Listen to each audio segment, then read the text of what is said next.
Okay, hello everybody. Welcome to episode Paranormal Addicts podcast, season 3. We are already on episode 11 for the year, which is good considering we've had last week we didn't have a show because my guest decided not to show up. You gotta love when that happens. So we'll start out like we always do, guys. For the people out there watching that don't know you guys, JD and Cooper, just introduce yourself to everybody, and then we will get going. So I'm JD Currie. I started the Pioneer Paranormal Society at Alfred State College and NEPI, New Era Paranormal Investigators for the Western New York area. And Cooper's going to be heading up that group. I'm Cooper Shreves. I am the president of New Era Paranormal, and I'm a writer on the side. I joined New Era about 2 years ago, I think. 2 years ago now. All right, so today's episode is about, we're talking about building teams, creating content, and what it really takes to grow in the paranormal field, because we've all been doing this a couple 24 hours, so that's what we're going to talk about. All right, so I'll ask the question, and then you can both just take turns answering it. So for the people out there that may not know, how did you both get started in the field? Well, it's kind of a family thing for me. My mom was really into it and had a lot of experiences, and I started with my cousins trying to get experience, mess around with it, see what we could figure out and experience with it. My mom is a public librarian, so she would just bring me to the library all the time, and eventually I found the whole paranormal section, and I've been obsessed ever since. Yeah, so I mean, for the people who don't know my story, so I was one of the lucky ones that was born with the gifts. I consider them gifts now. I didn't particularly consider them a gift when I was a kid, but I just my first book just came out a couple months ago, and that's actually like my opening statement is most people's first memory is of their first bike or their first whatever. Mine is the first time I saw an apparition in my hallway. So that's my story. I went on my first actual investigation at 12, and it became my passion at 18.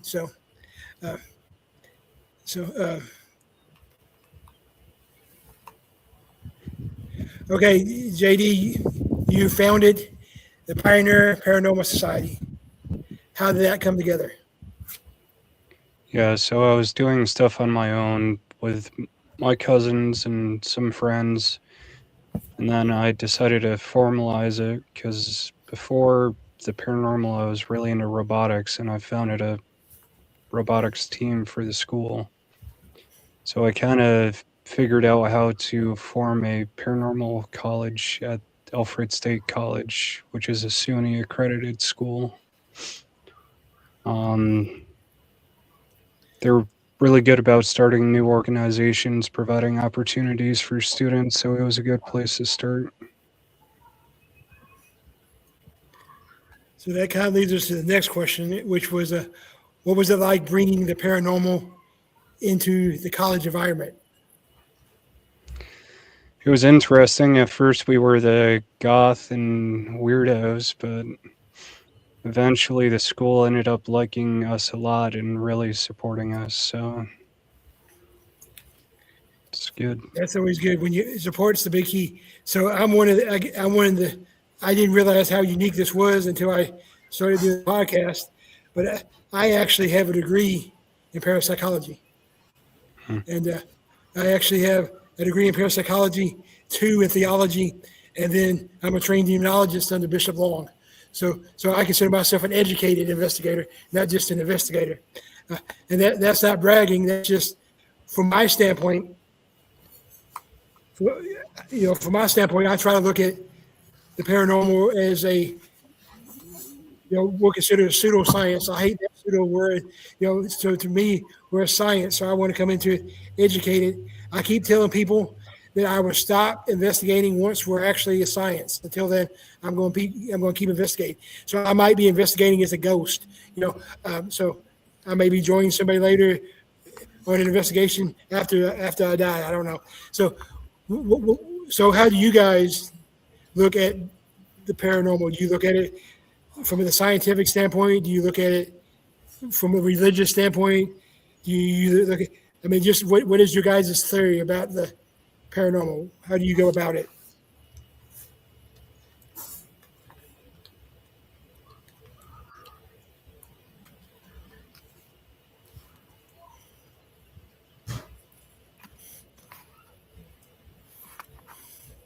Okay, my bad. So my outlook on it nowadays is more of a spiritual, religious approach. I have enough of a experience that I believe there are spirits among us. I don't really question that anymore. It's more of how do we prove their existence. And my background is actually in IT, so communications is a big aspect of my experience. I like taking it from this sort of historical context, I guess, because there's always been hauntings and there's always been that sort of activity going back forever. There's been just stories being taken down, and I think that it's still happening and there's still people putting on these stories and talking about what's happening, and I like taking it from that scientific aspect too of trying to prove that it exists, basically.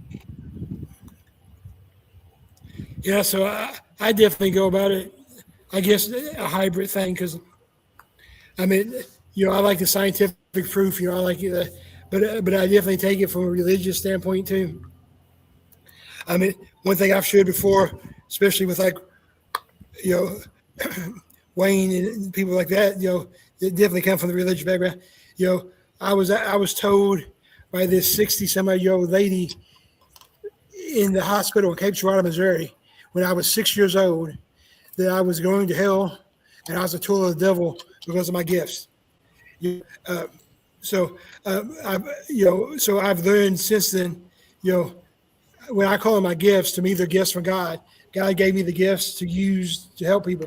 So that's that, and so that's why I have the 2 degrees in theology, and that's why my second book's getting ready to come out. My third book is actually, I just started writing it, and it's actually called, the title of the working title of my third book is, "Hold on, wait, you're a Christian and a paranormal investigator?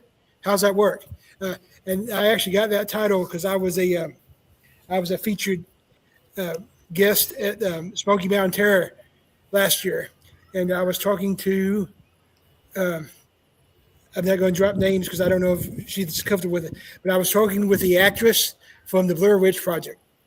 Okay, so and I had been talking to her for like 30 minutes because we were on the lunch break where people couldn't come onto the floor, so we were just talking, and her line started to get backed up, so I excused myself back to my table, and as I was leaving her table, she noticed that I have a tattoo that says "Born Again."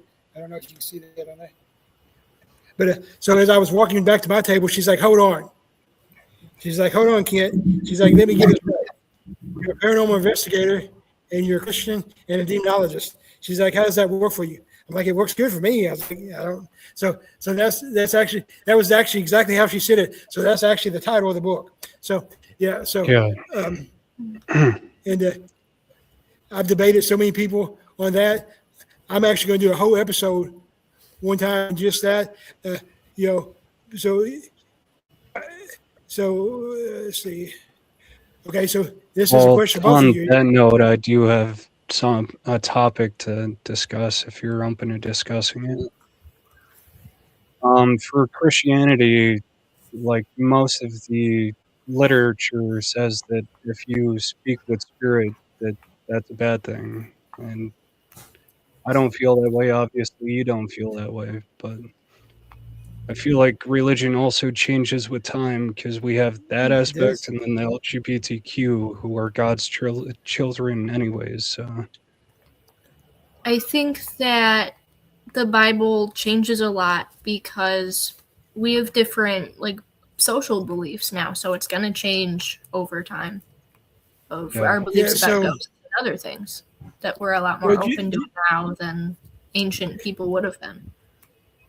so just from a translation standpoint, okay. Yeah. So all of our translations that we have, so King James version, or as I like to call it, the old King Jimmy version, you know, it's a paraphrased translation. Mm-hmm. So what that means for the people who don't know, that means a bunch of men, because this was in a time when women couldn't talk. So Yep. a bunch of men gathered around, and King James is like, I want an English translation of the Bible. He's like, and I want it to read like Shakespeare. So a bunch of men gathered up and they read the Bible, and they're like, "Oh, this is what it means to us." So they got together and voted, and that's what it got read. So what's interesting, we kind of opened up a can of worms here, but that's okay. I like this topic. We can talk about it. So the verse that a lot of people like to use against the paranormal field in the King James version, it says, "Do not talk to the living dead, because you do not know if they're good or evil." That's the King James version yeah, translation. Now, if you take the actual Latin translation, and remember, I got 2 degrees from one from Louisville Bible College and one from Incontinent University. So if you take the actual Latin version and translate it, it translates a little bit different.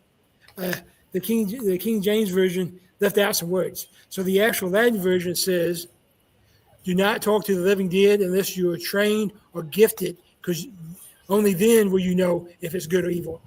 So that translation makes a big difference. And then the other thing I like to point out to, I'll give them the benefit of the doubt and call them Christians, because it's not my job to judge people. But yeah. they're like, there's no such thing as ghosts in the Bible. I'm like, hold on. I was like, hold on. I was like, so let's talk about Jesus. I'm like, Jesus, that's our Savior, right? So Jesus actually said in his own words twice, "Fear not, because I am not a ghost." The first time he said it was when he walked on water and calmed the storm. He said to his disciples, "Do not fear, I am not a ghost." The second time he said it is even more important, because it was after his resurrection. So Sunday is Easter. So I guess this would be Monday, Tuesday, Wednesday. Wednesday, when he came back from the dead and he reappeared to his disciples, he said, "Fear not, I am not a ghost, I am of flesh." So Jesus, Yeah. and Jesus could have said anything. He could have said, "Fear not, I'm not a demon." He could have said, "Fear not, I'm not a bat." He could have said, "Fear not, I'm not a werewolf." But he specifically said, "Fear not, I am not a ghost." So that if he chose that term, there's something to it. You know what I'm saying?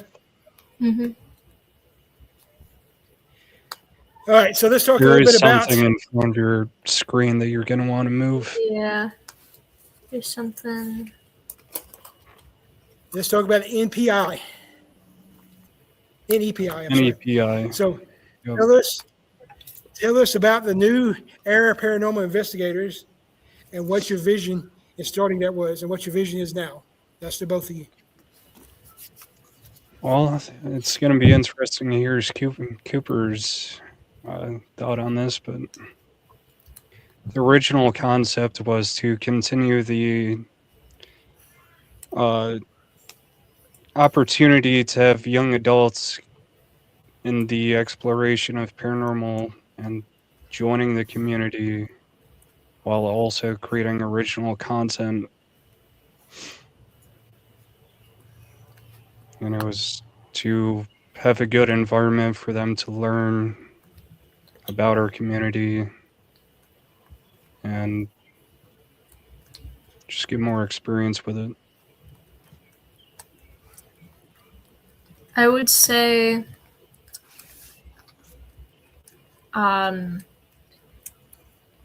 It's about investigating in a respectful manner, especially when you're filming it. That can be really important. And it's about bringing all sorts of people to the paranormal, young people, LGBTQ people, all these people that aren't typically seen in the paranormal field. So I like that a lot. I'll tell you why I like that a lot. I'm definitely not a young adult now. I guess I had my former co-host nicknamed me the OG of the paranormal field. I'm like, I've only been doing this for 32 years. Come on now, but I like the fact that that's what it's about, is bringing on the new generation, because it's not as bad now. But a couple years ago, there was a lot of drama in the field, Yeah. and unfortunately, a lot of that drama was because the old school thought that they should be higher up on the pedestal than some of these new ones coming in. And that's not what it's supposed to be about. It's supposed to be a family. I take pride in training the newer generation. I want to make sure, I want to, like I said, eventually I want us to be recognized as actual science and not no pseudoscience. So, I bring them on, and, so I take pride in that. So I like that a lot. Well, the other thing is it So can you be overwhelming to try to join the paranormal community right out instead of having a group based for young adults.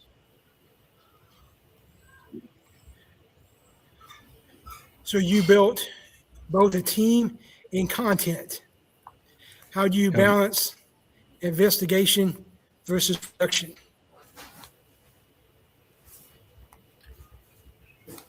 Cooper, you got a thought on that one? I think trying to find the words, sorry. I think it's important to see it as an investigation first and production second, because it's always more important to investigate and see the spirits and to talk to them than to. I see a lot of shows trying to make it more dramatic and more hyped up than it is, I guess, more scary than it would be. And I think that that's because they're taking it from more of that production aspect of like, oh, we can get famous off of this. And others are trying to take it, like us, we're trying to take it into, we can show people about the paranormal field and about these awesome historical places through this. So we use it as sort of a tool, I guess, the production is a tool to show off what we do and these awesome places that we're going to and these awesome spirits that we're communicating with.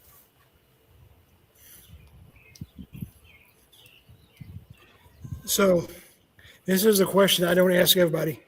It's a question I've asked in season 1, but it's not a question I ask everybody. It's a question that I ask people that I have a respect for, hopefully a mutual respect for, that I have a respect for, and it's kind of in the my word for it is the para pop culture. That's my word. So, and I mean, I understand. Yes, I'm technically part of the para pop culture, and there's good and there's bad in the para pop culture. So my question is, and then we'll discuss a little bit. My question is, I want both of you to answer it. I want you both to give your opinion on it. What do you guys see as the good and the negative in the para pop culture?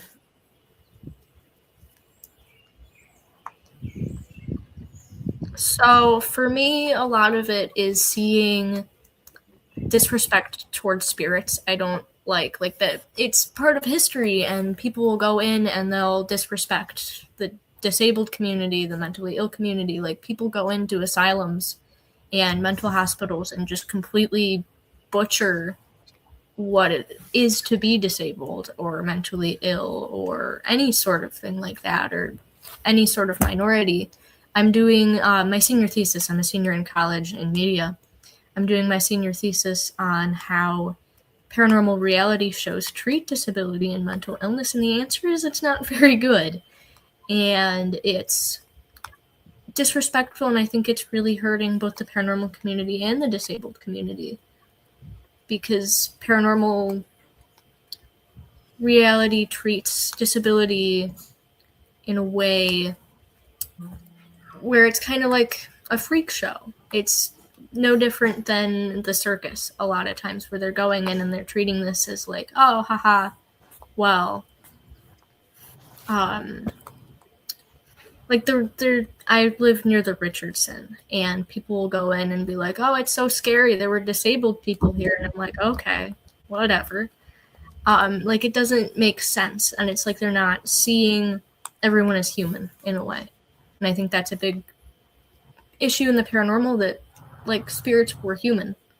And so when people are talking to someone and telling them off, yelling at them, it's just not good. That's really the bad part of paranormal pop culture to me.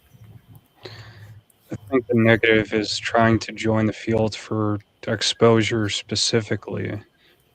Like, it's a good way to showcase how you are doing things and how you are helping to further the field, but it's not supposed to be just for exposure and gaining followers and becoming famous. Granted, it kind of takes care of itself, because if you go in for only that, you're not going to be successful. No. So to me, the positive is, I'll start with the positive because I like being positive. So we'll start with the positive. So to me, the positive is it attracts more people to the field, and it's more open now. So when I started back in 1992, I had, especially I'm from Western Kentucky. So not only am I from the Bible Belt, I'm from like the capital of the Bible Belt. We have more churches than we have people, and so I didn't have anybody to mentor me. Especially I didn't even have ghost hunters, ghost adventurers, ghost brothers, ghost dogs, ghost sisters, ghost cows, whatever. I had none of that. I had Robert Stack one Friday a month on Unsolved Mysteries would do the unexplained. That's what we had. And then we had library books. I checked out so many library books. I actually got called down to the office. And my principal looked at me and was like, Kent, should we be worried about you checking out these books? No. So, yeah, so that's the positive. And it also makes it where we can talk about it. Like I said, when I was younger, I'd run into somebody at Walmart and they'd find out what I was doing. And, I think they'd want to, do exorcism on me, whatever. Now when I went into Walmart, they're like, "Oh, you mean like ghost hunters?" And then all of a sudden they tell me a story about how their house or their grandparents' house is haunted or whatever. So that's a good thing. The bad thing is there's too many people out there that aren't really investigators; they're entertainers. So they go around and everything is a demon. And then we got groups that charge $60 for a 5x8 picture, not even autographed, just a 5x18 picture. So that's the bad thing. A good friend of mine who's definitely in the parapop culture, Gavin Kelly, he once said parapop culture, para-unity is dead. And it may be, but that's because we have this one team, and I don't mention the names anymore because it's just not with it. But I call them the Spice Girls of the paranormal field because they're just about entertainment. They're not about actual substance. They got a big following, but so I didn't really have a problem with any of that until they made it into a problem for the field. That particular duo has now made it where there's places. And I'm talking about big locations, famous locations, infamous locations, whatever term you want to use. Like I'm talking about Old South Pittsburgh Hospital, Harriman Hospital, Brushy Mountain, Octagon Hall. They no longer allow you to go live on a video, and you can't release your videos until they approve it because of these two. So that's when I have a problem. So that's the negative. But I think the positive is more than the negative. I think the people that tune into that entertainment, they understand it's entertainment. They're not tuning in to see what it's really like. They're tuning in to be entertained. If that makes Yeah. sense. Matter of fact, My positive is definitely the people that we meet along the way, because, I mean, me and Cooper met because of Deathwalker, our local TV series. I've met a lot of good people in the paranormal community, so. I think my positive is that it definitely brings it to a lot of people. I would not be here without paranormal pop culture, the books, the TV shows, no matter how horrible some of them may be. And I think it brings it to a lot of different people. So and I think here's a funny story. Yeah. Here's a funny story. So one of my best friends in the field, I consider him a brother, is Aaron G. Thompson. So most people know Aaron G. Thompson from 28 Days Haunted. On Netflix. It was a big thing. I never watched the episode. I never watched one episode until Aaron was. So I do a Paracon. I host a Paracon down here every year. Okay. This is my fourth one. So my first year and this year, Aaron was my headline speaker. Whatever. So he was going to come on to my podcast. So I decided I needed to binge watch 28 Days Haunted. Yeah. When Aaron got on my show, I told him he owed me 8 hours of my life back. But I say that to say this: that was sad because a lot of people only know him for that, and he's actually been investigating for like 25 years. He's one of the best investigators I know. He has his own theory of what spirits are and stuff. But to the public, they know him for 28 Days Haunted. So that brings, like you said, that opens the door for them to get interested into the field. So That's the good thing. And then, and like I said, I consider Aaron a really good friend. Matter of fact, he wrote the introduction to my first book. So my second book, the one that's getting ready to come out, is actually about the parapop culture and about whether we need to have ethics in the paranormal field. And the title of it is "It Takes More Than Yelling Demon and Wearing Skinny Jeans to Bury a Paranormal Investigator." So, I don't really care if you wear skinny jeans or not. If you're over 30 and you're still wearing skinny jeans, we might need to talk. But otherwise, I don't care. I tell people all the time, I investigated BDUs. I'm a veteran. So that's what I'm comfortable with. It's not really an attack on your clothing choices. It's an attack because it's not really an attack at all. It's an observation of most of the people you see running around screaming everything is a demon, or younger people wearing skinny jeans and thinking they're good looking and charging $60 for a picture. So that's what it's about. It's not about skinny jeans. So let's move on, because we could talk about that forever. And I agree with both of you exactly. I have people on my team. When you join my team, and I'm sure it's the same for you guys, because I respect you guys. You can't just. My team's a large team, but you can't just join my team. There's a process. I interview you first, and if I think you're a good fit, then you come to. We have monthly team meetings, so you come to a meeting, and then we actually have an orientation, and then you actually go into training, and because one of my main rules is we don't provoke. There's no provoking, but people are like, well, sometimes you have to get rude with spirits. I'm like, well, that's not necessarily provoking. What you have to understand with provoking is about intent. So if you're screaming at a spirit for no reason, this is the example I like to use, and then you guys can add your opinions, and then we'll move on to something more positive. So the way I explain my view of provoking to people and why we don't allow it on our team is I wouldn't go to JD's house and scream at him and holler at him and expect a positive interaction. So why would we do that to a spirit? Mm-hmm. What's your guys' take on provoking? I don't like it because it's, like you said, it doesn't treat spirits like they're human.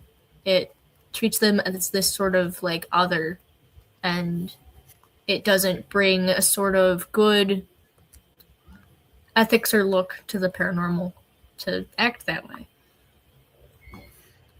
Yeah, I don't feel that it's necessary. I've never actually done it, so that's how irrelevant it is.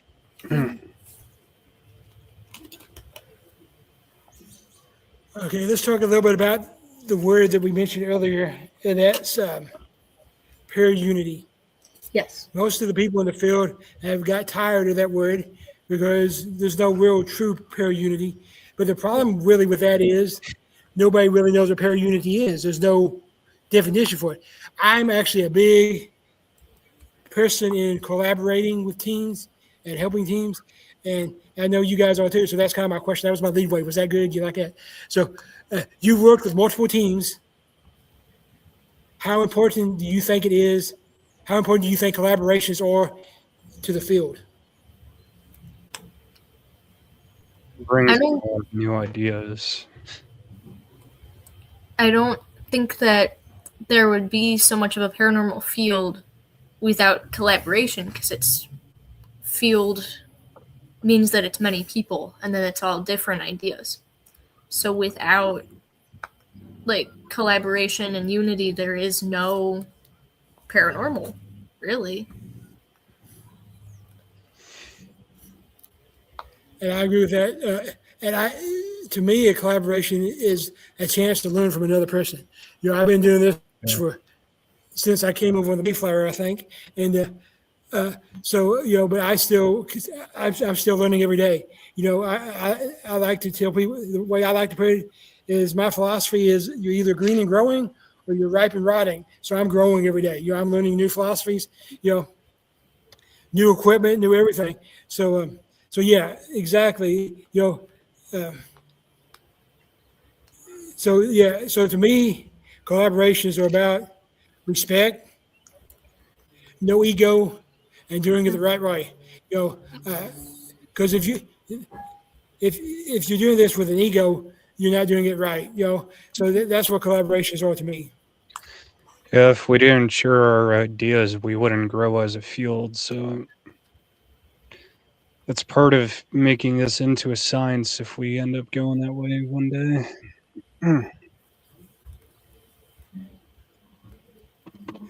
Let's talk a little bit about your philosophy, your methods. So, how do you guys approach an investigation? Are you more structured, or you're just more going with the flow?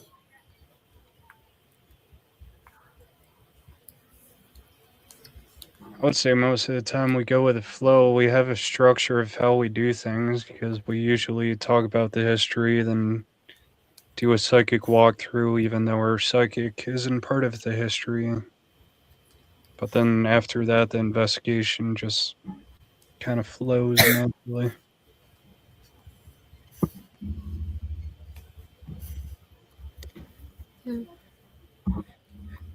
I usually go in with like a game plan, but not really a structure. You know what I'm saying? So I'll go in and, like you said, with the history, then I'll be like, well, let's start here, But then you have to let the location and the spirits dictate your investigation. Otherwise, So do you guys do you do baseline reading before you go into a location, so you can measure a difference, so you just go in and what you get is what you get?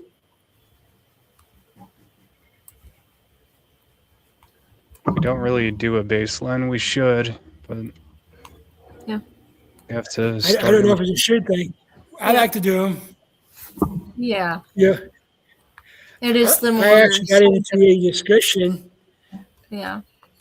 a heated discussion, I guess, with a guy on my team page 2 weekends ago. It probably should have been a heated discussion, but it was a bad day to be talking to me.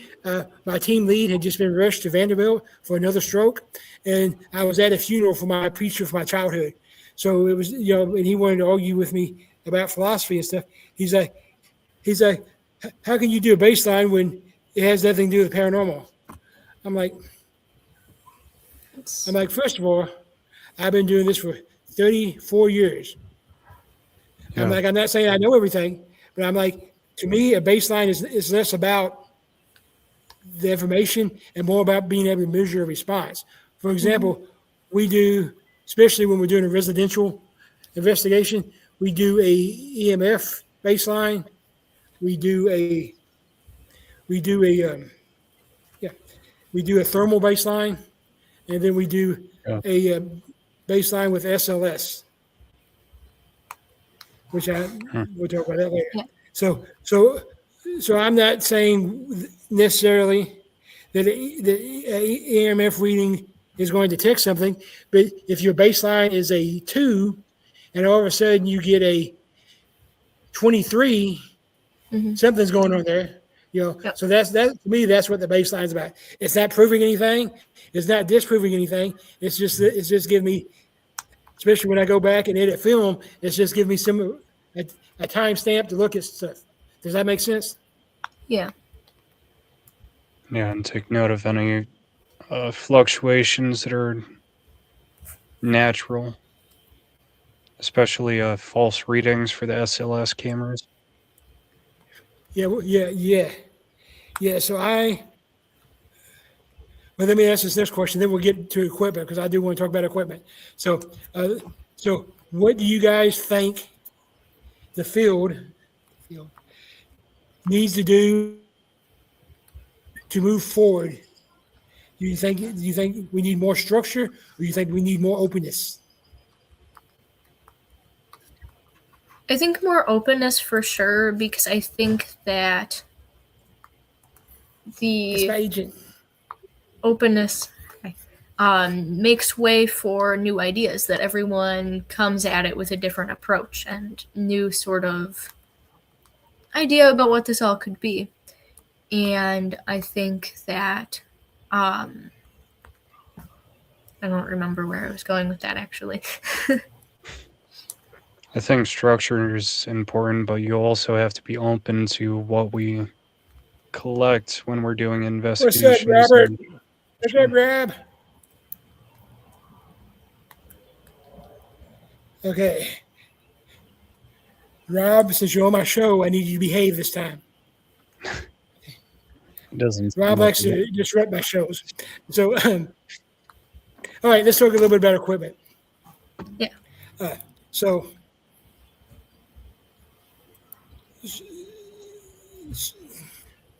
there's a lot more equipment now than there was back in the 1700s when I started investigating. So,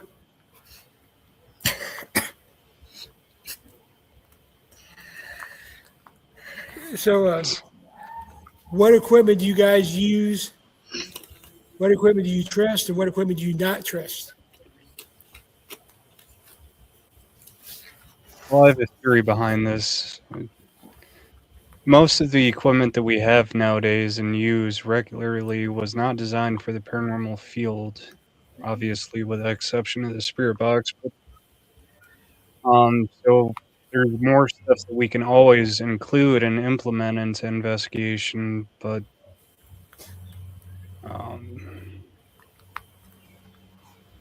stuff to do baselines, know how it's going to react to certain environments and all that. I think a lot of equipment now was made by people in other communities, like people in electronics and people in all different, like, construction, whatever. And so it's kind of newer. I like using AVP recorder, REM pod, and I like turning flashlight off and on. That's one of my favorites. Yes, Rob, I'm outside. I'm on my backup computer today, so I decided I'd get some fresh air. So I have all the fancy equipment, and just like you said, JD, just like you said, I tell people all the time that what we have to realize is 99.9% of the equipment that we have was never intended for paranormal investigations. Somebody smarter than me, hopefully smarter than me, decided, hey, this might work in the paranormal. So that's the issue. Now, with that being said, there's no right way or wrong way to investigate. There's no playbook, you know. So if the gadgets work for you, the gadgets work for you. What I use the gadgets for is to reinf- to reinforce what I already know. So and I always like to use 2 or 3 pieces of equipment together. So like if I have a REM pod, I like to use it with another REM pod or a bill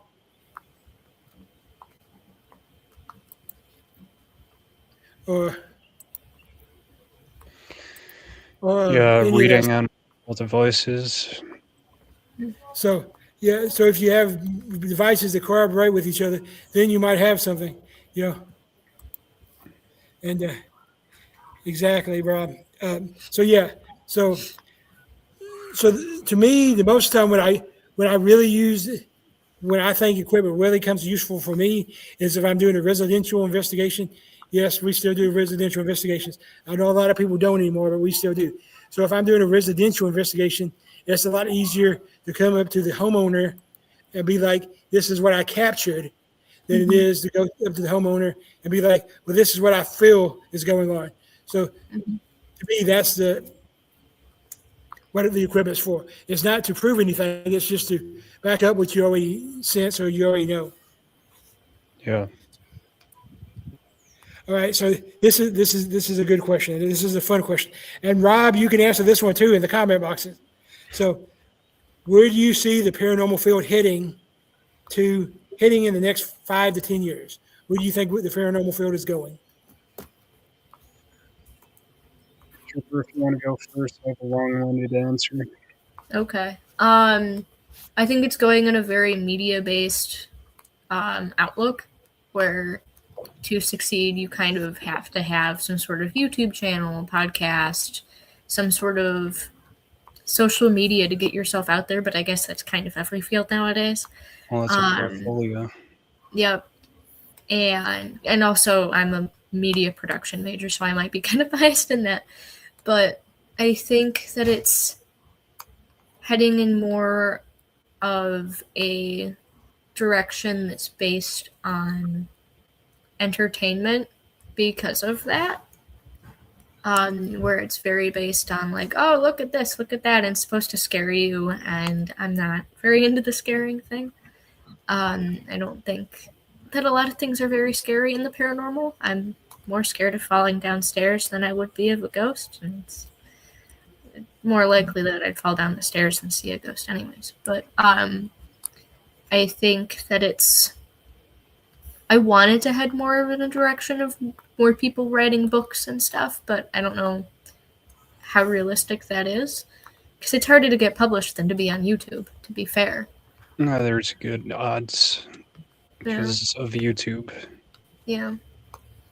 But I see it heading in a media direction, but more of a historical documentary type of way, because that's what we're currently working on with the Remnants Project under NIPI.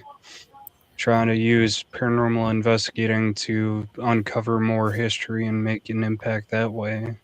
Yeah. And we're not the only ones who have figured out that that's probably the path to make this more realistic and more engaging for a lot more people.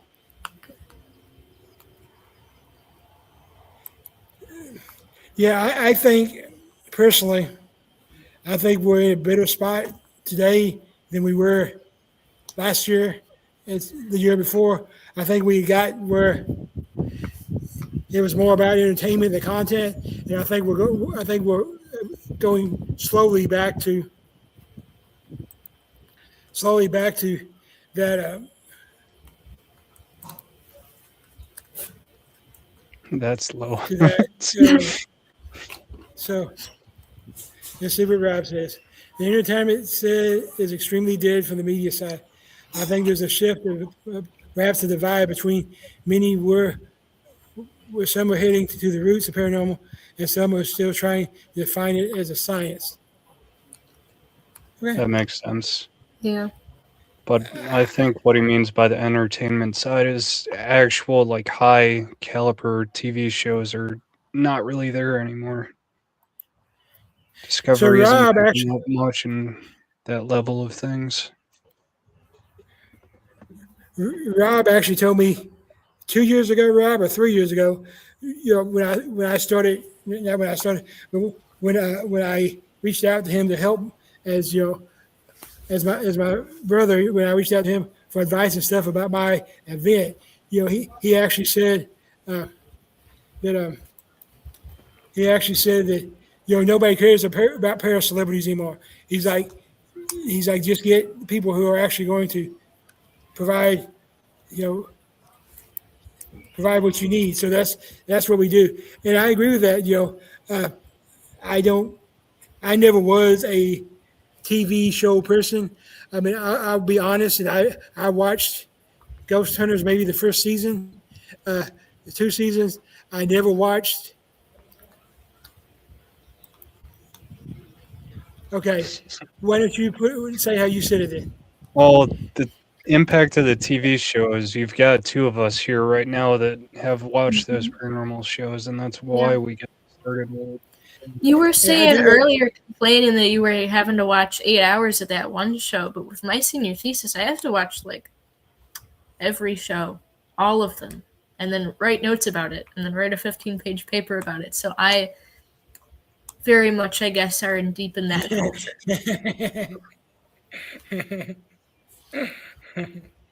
You're an infantry guy, Rob. Buck up. But yeah, I mean, I'm actually. This is the first time I've shared this in a while. Rob's one of the few people I've actually shared this with.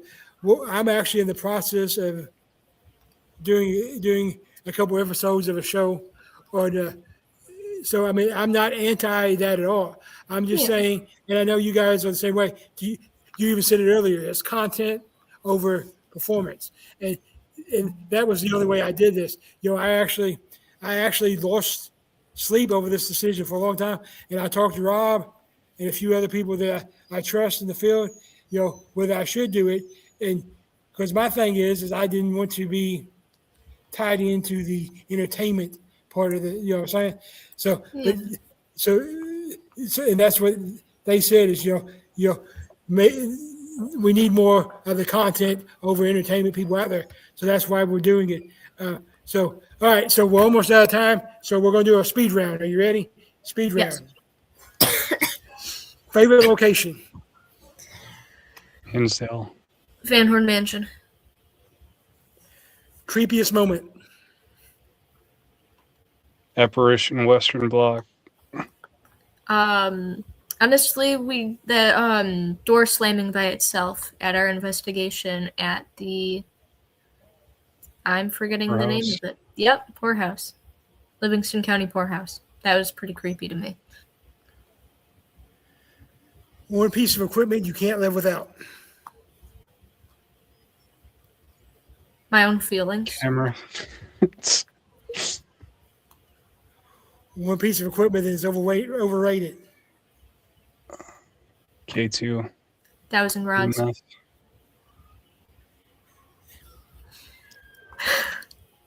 I'll just shake my head. I won't give my opinion because That is a lot of words. Hi, Rob.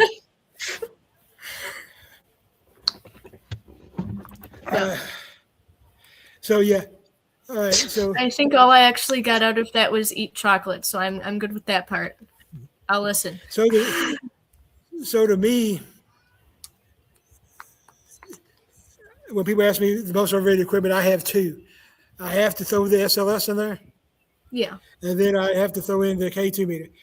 I know everybody has a K2 meter in the toolbox, but the thing about the K2 meter is the K2 meter is only in everybody's toolbox because of Grant Wilson. No disrespect to Grant Wilson, but so Grant and Jason, what were their day jobs? Plumbers. So what did they already have in the toolkit? A K2 meter. So that's why it became a thing. So Yep. Well, the Mel meter also was not designed for paranormal. It was repurposed. And then, like, Yeah. I mean, if we actually talk about everything, you can dissect everything. A REM pod is good, except for the antennas, the weak link. SLS has too many false positives. So, that's why I like to have multiple hits before I worry about it. And I don't ever use my K2 meters. So that's what I'm going to say about that. All right. So we're getting ready to close. So here's what we're going to do. You guys tell me about your podcast, your upcoming projects, all that stuff. Hype yourselves up. Well, we host our own podcast, the New Era Paranormal Podcast, between me and Irina Kilwees, featuring all kinds of new stories in the paranormal community, from locations to documentaries to events. We have the Remnants Project coming up that we're going to be in production for soon. That's going to be a history-based paranormal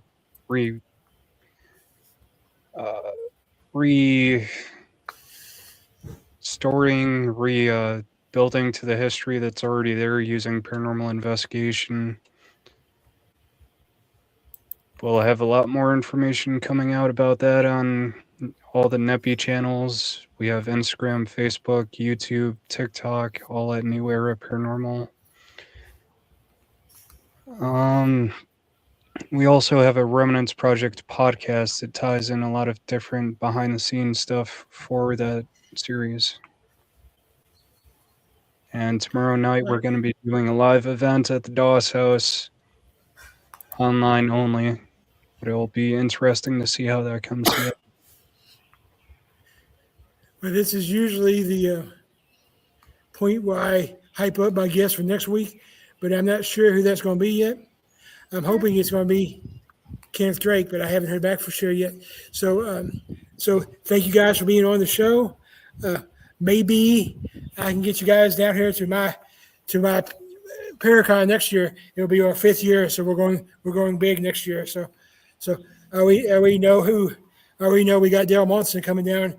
So I don't know who it is yet because I'm still planning this year. So I'm not really that worried about next year yet. You know how that is. So yeah. But thank you for joining us, and everybody check them out. And we will see everybody same bat time, same bat channel next week. Thank everybody for tuning in. Thank you. This was great.